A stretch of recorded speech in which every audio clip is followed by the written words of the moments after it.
Olá, bom dia, sejam todos muito bem-vindos. Mais um encontro nas redes sociais para nós discutirmos os vários capítulos do meu manual penal geral. Estude com o autor, este é o projeto da editora Juspodium e neste projeto eu vou estudar com vocês todos os capítulos, seguindo rigorosamente a ordem dos capítulos no meu manual penal geral, edição 2020. Eu estou falando desta edição. Se você tem as edições, se você tem a edição anterior ou alguma das edições anteriores, vai acompanhando, só toma cuidado com as páginas, toma cuidado com o tópico que pode mudar de uma edição para outra. Eu sempre gosto de alertar, vou insistir neste alerta, não é um projeto que vai perdurar somente na quarentena. Eu não paro este projeto, estude com o autor, enquanto eu não estudar com vocês todos os capítulos do meu manual penal geral, edição 2020, enquanto eu não estudar todos os capítulos do manual penal especial. Depois do penal geral, eu já vou partir para o penal especial. Então fiquem tranquilos que este é um projeto que tem começo, meio e fim. Tá joia? O capítulo que nós vamos estudar hoje é o capítulo 1 da parte 2. Por que da parte 2? O meu livro penal geral está dividido em 3 partes. A primeira parte, teoria da norma penal. Segunda parte, teoria do crime. E terceira parte, teoria da pena. Nós já estudamos a parte 1. Nós já estudamos toda a teoria da norma penal. Agora vamos para a parte 2, teoria do crime. Sem dúvida é a parte mais importante. E eu termino o penal geral com vocês daqui a alguns meses falando da teoria da pena. A hora que eu terminar a teoria da pena, eu já entro na parte especial, tá joia? Eu vou pedir licença e vou desativar. Olha só, tem gente que fez inclusive um prognóstico aí, imaginando que a parte geral vai até meados de agosto. Pode ser, pode ser. Este capítulo, por exemplo, eu vou ter que dividir em 2 etapas. Eu não vou conseguir analisar este capítulo num encontro só com vocês. Eu vou desativar os comentários. Deixa eu aqui desativar os comentários, pronto, para não travar. Vou desativar os comentários e vou iniciar a nossa live. Todas as lives, quando eu encerro, eu deixo gravada aqui no Instagram e ainda vão para o meu canal do YouTube. Me sigam lá, se inscrevam no meu canal do YouTube e é interessante vocês acionarem o sininho. Por quê? Porque a partir do momento que você se inscreve e aciona o sininho, todo vídeo novo meu você recebe um alerta.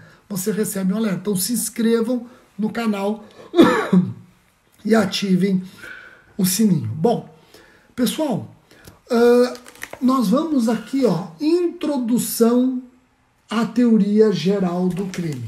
Edição 2020 começa na página 197. 197. E essa introdução à teoria geral do crime, ela vai até a página 238. Então veja, são mais de 40 páginas só falando da introdução à teoria geral do crime. 40 páginas só de introdução. E por que tem muitas páginas? Tem um tópico aqui que eu começo a estudar com vocês, classificação doutrinária de crimes. Esse tópico é aquele que me obriga a explicar aquelas classificações doidas de crime.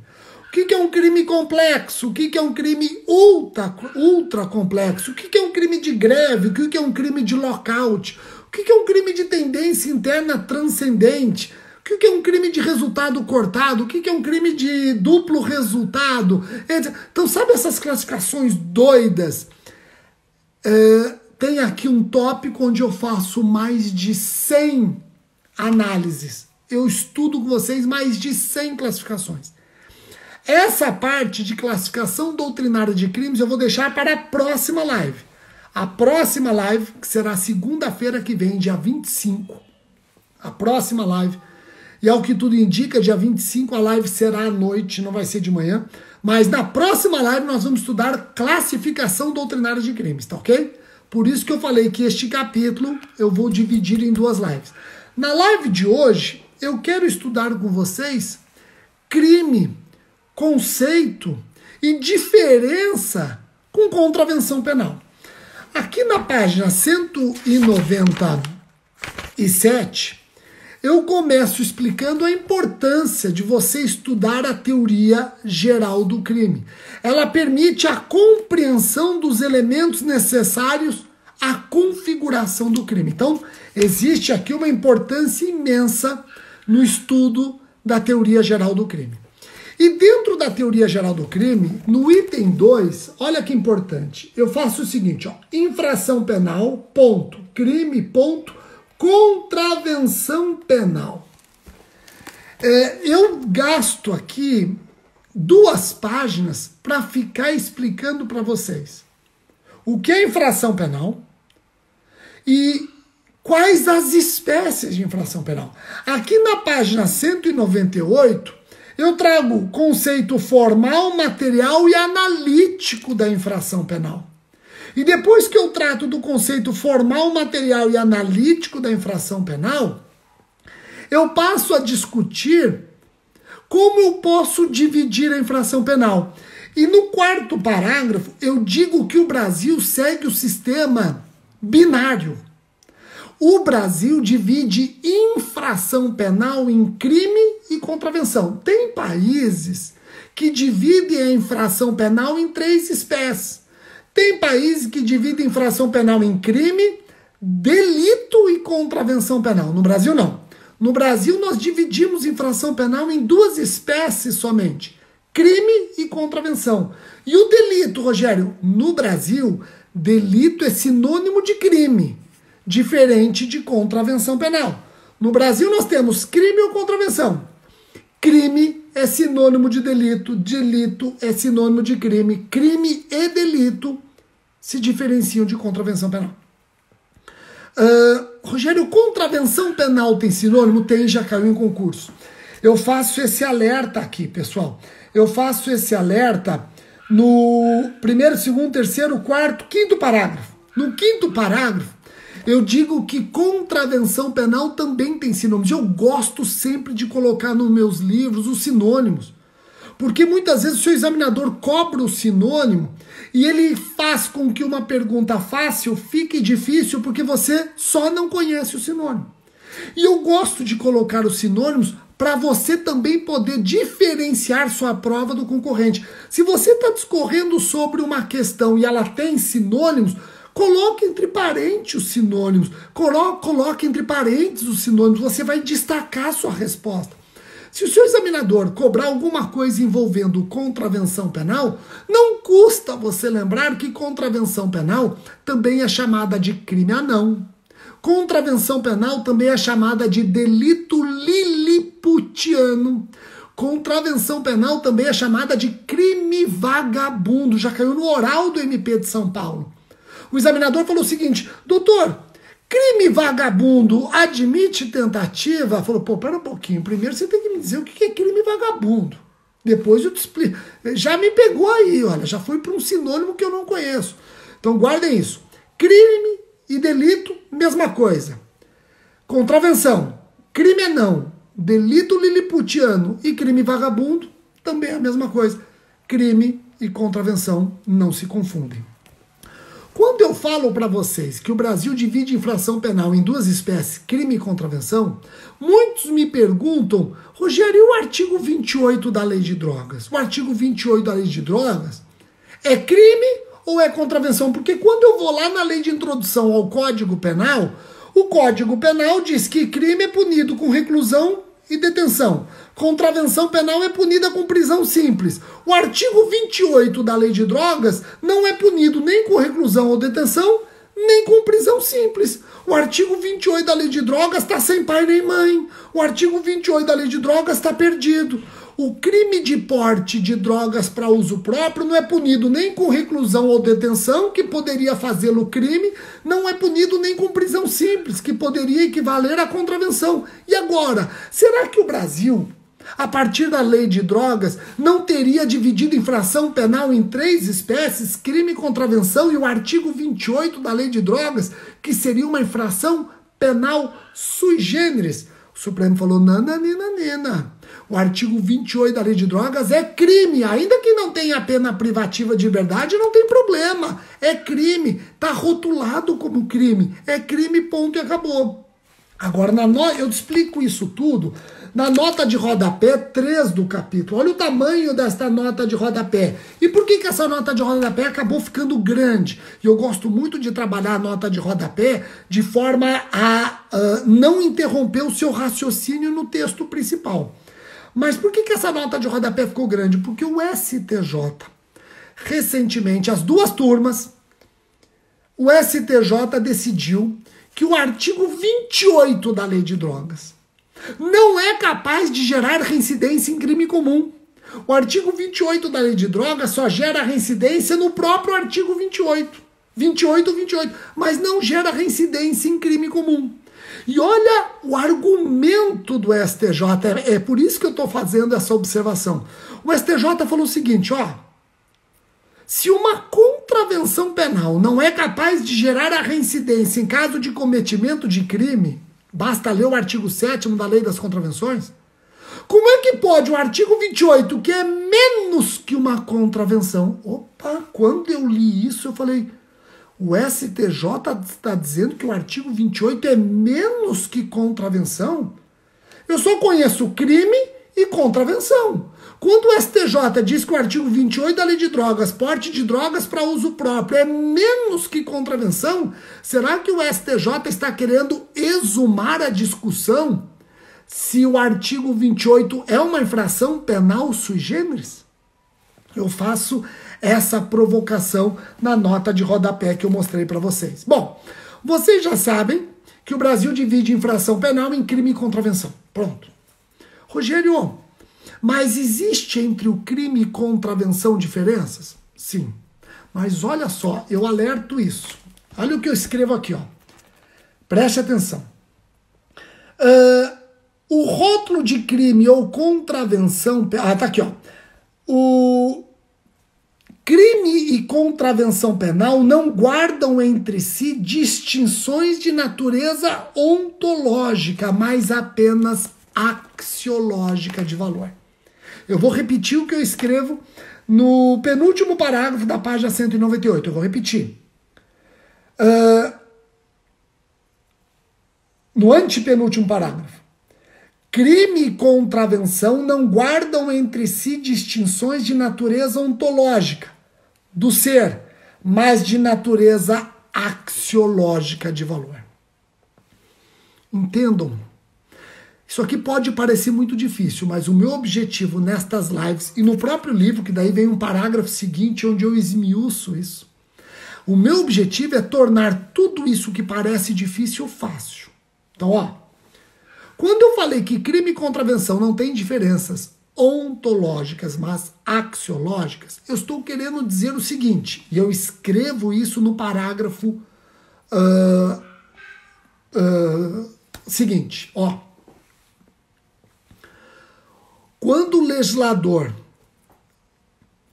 vai discutir um comportamento, se esse comportamento deve ser etiquetado como crime ou se esse comportamento deve ser etiquetado como contravenção, ele, legislador, tem que raciocinar assim. Os fatos mais graves devem ser rotulados como crime. Os fatos menos graves como contravenção. Pronto. Por isso que eu falei que crime e contravenção não tem diferença ontológica do ser, mas diferença axiológica de valor. Os fatos mais graves devem ser rotulados como crimes, os fatos menos graves como contravenção. Acabou. E essa opção é política do legislador. O legislador, ele vai olhar o fato e vai chegar à conclusão se é um fato grave suficiente para ser rotulado como crime ou se é um fato não tão grave que pode ser rotulado como contravenção. E olha o detalhe, o mesmo fato, ele pode ser etiquetado como contravenção numa primeira opção política do legislador e logo depois o legislador revisitar o tema, repensar o tema e rotulá-lo como crime. E nós temos vários exemplos nesse sentido. Eu vou dar um exemplo emblemático, é o exemplo que eu coloco aqui para vocês na página 199. Olha o exemplo. Porte de arma de fogo. Até 1997, porte de arma de fogo era contravenção penal. Você sabia disso? O legislador tinha optado por rotular porte de arma de fogo como contravenção penal, um crime anão, um delito liliputiano, um crime vagabundo. Quando o legislador percebeu a quantidade de fatos envolvendo arma de fogo, ele falou, pera um pouquinho, eu tenho que revisitar, revalorar aquele fato que não me parecia grave, eu acho que é grave, tem que ser rotulado como crime. O fato é o mesmo. A diferença entre crime e contravenção não é ontológica do ser, o fato é o mesmo. A diferença é axiológica, de valor. Eu até peço, daqui a pouco eu vou colocar a senha de desconto no livro, e eu gosto de ver os comentários de vocês, positivos ou negativos, não tem problema. Eu quero que vocês comentem se vocês entenderam essa parte. Rogério, entendi. Rogério ficou fácil, Rogério não ficou fácil, Rogério ficou confuso. Coloquem, eu vou repetir. A diferença de crime e contravenção não é ontológica, não é do ser, é axiológica, de valor. O mesmo fato pode deixar de ser crime e passar a ser contravenção, deixar de ser contravenção penal e passar a ser crime, ou deixar de ser crime e passar a ser contravenção penal, tanto faz, a depender da revalorização que o legislador dá a esse fato. Arma de fogo já foi, porte de arma de fogo já foi contravenção. Esse mesmo fato foi revalorado e virou crime. Em 97 virou crime. Em 2003 o legislador voltou a analisar e transformou algumas modalidades do porte de arma de fogo em crime inafiançável. E o pacote anticrime, a Lei 13.964/2019, volta a valorar o porte de arma e transforma o porte de arma em algumas modalidades crime hediondo. Pessoal, o fato é o mesmo desde a época que era uma contravenção penal. Agora, o legislador é que foi valorando esse fato de maneira diversa com o passar do tempo, tá? Então a diferença não é ontológica, não é do ser, é axiológica, é de valor, e quem dá o valor é o legislador. Agora, Rogério, o legislador quando vai optar, é a pergunta que eu faço na página 199. Vou colocar essa pergunta para vocês aqui, ó. Olha a pergunta que eu estou fazendo aqui, ó. O legislador, quando vai rotular um fato como crime ou contravenção, ele tem que ficar atento para algumas diferenças. Quais as diferenças que orientam o legislador no momento de optar na etiqueta de crime ou contravenção de um fato? Então, quais as consequências que o legislador deve observar quando tem que optar pela etiqueta de crime ou contravenção penal para determinado comportamento humano indesejado? Você é legislador, te apresentam um fato e falam, escuta, esse fato nós legisladores vamos rotular como crime ou contravenção. Aí você vai devolver com uma outra pergunta. Qual é a consequência se optar por rotular como contravenção? Qual é a consequência se optar por rotular como crime? Eu quero saber as consequências para eu poder decidir. Então vamos lá, vamos para as diferenças penais e processuais para crimes e contravenções, diferenças essas que devem nortear o legislador no momento de usar o rótulo crime ou contravenção. Primeira diferença, pena privativa de liberdade. Crime tem como pena privativa de liberdade reclusão e detenção. Já a contravenção penal, o artigo 6º, diz que a pena privativa de liberdade é a prisão simples, cumprida sem rigor penitenciário, jamais pode ser cumprida no fechado, nem mesmo por meio da regressão. Então você, legislador, quando sabe disso, quando você, legislador, sabe que crime é punido com reclusão e detenção, e a contravenção penal é com prisão simples, só essa informação pode ser suficiente para você decidir se vai rotular este fato como crime ou contravenção. Se você, legislador, quer prever uma pena privativa de liberdade sem os rigores penitenciários, você tem que optar por contravenção penal. Se você, legislador, quer rigor penitenciário, tem que optar por crime. Entendeu? Segunda diferença, ação penal. Crime admite ação penal pública, incondicionada e condicionada, e ação penal de iniciativa privada. Contravenção penal não. Contravenção penal, o artigo 17 diz que só é perseguida mediante ação penal pública. Então você, legislador, quando vai decidir se um fato deve ser crime ou contravenção, cuidado, que se você decidir que deve ser contravenção, não admite representação da vítima, não admite ação penal privada exclusiva. Então você tem que estar atento a essa diferença no momento de dar o rótulo. Que é uma outra diferença importantíssima, punibilidade da tentativa. Eu comento isso na página 200. Aliás, não só comento, como faço um alerta. Eu posso punir tentativa de crime, mas o artigo 4º da Lei das Contravenções não admite punição da tentativa de contravenção. Então você tem um fato, você é legislador, você está em dúvida se deve ser crime ou contravenção, pensa se você, legislador, quer que a tentativa seja punível ou não seja punível. Se você não quer que a tentativa seja punível, opte por contravenção. Se você quer que a tentativa seja punível, opte por crime. Compreendeu? Agora veja, em nenhum momento eu escrevi, em nenhum momento eu estou falando que contravenção penal não admite tentativa. Não. Eu falei que a tentativa de contravenção penal não é punível. A tentativa é possível, de fato é possível, ela só é um indiferente penal, ela não é punível. Compreendeu? Joia. Uma outra diferença importante diz respeito à extraterritorialidade. Nós sabemos que em casos excepcionais, a lei brasileira pode aplicar-se a crimes cometidos no estrangeiro, artigo 7º do Código Penal. Nós já estudamos a extraterritorialidade da lei penal. Essa extraterritorialidade não existe no caso de contravenção penal.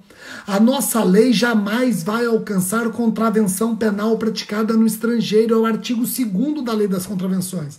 Então você, legislador, quando for decidir se um fato deve ser crime ou contravenção, pensa se você quer que a nossa lei, ainda que de forma excepcional, alcance esse fato no estrangeiro. Se você quer, tem que ser crime. Se você não quer, aí pode ser contravenção. Um outro detalhe aqui, ó. Competência para o processo e julgamento. O crime pode ser processado na Justiça Estadual ou Federal. A contravenção penal só na Justiça Estadual. Rogério, mas e uma contravenção penal conexa com o crime federal? Ela não é julgada pela Justiça Federal? Não. Uma contravenção penal conexa com o crime federal ocorre a separação dos processos. A contravenção fica na Justiça Estadual e o crime federal vai para a Justiça Federal. Só tem um caso, que eu cito inclusive na nota de rodapé, tem um caso... Aliás, eu até tirei na edição 2020, eu tirei da nota de rodapé e coloquei no corpo do texto. Nas outras edições eu acho que está na nota de rodapé. Tem um caso em que a Justiça Federal pode julgar contravenção penal. Um caso, quando o contraventor for detentor de foro por prerrogativa de função em tribunal federal. Quando eu falei de imunidade com vocês, eu comentei que o Supremo, na imunidade quanto ao foro, no foro especial, o Supremo para os parlamentares, o Supremo restringiu para crimes cometidos no exercício da função e em razão da função. Naquela aula, eu alertei que essa decisão do Supremo não tem sido aplicada para membros do Ministério Público e membros da magistratura. Para membros do Ministério Público e membros da magistratura, o foro especial continua mesmo no caso de crime comum, por uma incompatibilidade de arquitetura. Como é que pode um promotor de justiça denunciar o procurador-geral? Como é que pode um juiz julgar um desembargador, um presidente do tribunal? Então, olha que interessante. Se membros do Ministério Público, se membros da magistratura continuam com o foro, mesmo no caso de crime comum, imagina um juiz federal que praticou o jogo do bicho. Quem vai julgar esta contravenção penal praticada por juiz federal? O Tribunal Regional Federal. Então é um caso excepcional em que a Justiça Federal julga contravenção penal, quando o contraventor for detentor de foro por prerrogativa de função. E aí nós temos várias outras diferenças envolvendo o crime e contravenção. O que eu quero é que você entenda que essas diferenças, elas devem nortear o legislador no momento de decidir por uma ou outra espécie de infração penal. Eu espero que você tenha entendido isso, e eu quero alertar que na próxima live eu já vou direto para a página 211, ó, classificação de crimes, página 211. E essa classificação de crimes, ela nos acompanha até a página 238. Então, olha só, da página 211 até a página 238, 27 páginas só trabalhando classificação de crimes. Só trabalhando classificação. São mais de 100 classificações. Rogério, mas numa live você vai trabalhar 100 classificações? Não. Eu vou trabalhar as mais curiosas. As mais curiosas. Você já ouviu falar em tipo manco? Crime manco? É esse tipo de coisa que nós vamos estudar na próxima live do dia 25. Eu quero alertar, como eu sempre faço, que nos finais das lives, quando eu termino, no final das lives, né, no final das lives, quando eu termino as lives, eu sempre anuncio um código de desconto dos livros. Sempre anuncio esse código. Hoje, esse código estará válido do meio-dia até as 2. Não adianta entrar agora. A partir do meio-dia até as 2, você vai ter um código para ter desconto no meu manual penal geral. Tá ok? E eu quero o feedback de vocês. Eu sei que hoje foi muito teórico, acabei falando de conceitos ontológicos, mas eu acho que deu para você entender. Na próxima live, nós vamos para a classificação doutrinária de crimes, tá ok? Eu vou habilitar aqui, eu vou ativar os comentários só para agradecer. Deixa eu ver quem está presente aqui, ver se eu consigo retirar um feedback aqui. O Marcelo já falou ok, deixa eu ver, o Adelto também falou que compreendeu direitinho. Márcio, obrigado. Concurseiro foi obrigado. Alex também. Beatriz, Thierry, a Kátia, obrigado, Kátia. Márcio, deixa eu ver quem mais aqui. Alguns nomes eu não consigo entender, né? Obrigado, entendemos. Joia, deixa eu ver quem mais aqui. Cristina, obrigado. Aline, Fábio, Eduardo, legal, Cris. Muito legal. Bom, espero que vocês estejam gostando desse projeto. Eu repito, não vai parar enquanto eu não terminar o penal geral, enquanto eu não terminar o penal especial. A partir do próximo encontro, eu já vou para a página 211. São 211 páginas que nós estudamos por meio deste projeto do Estude com o Autor, tá ok? Pessoal, muito obrigado e até o próximo encontro.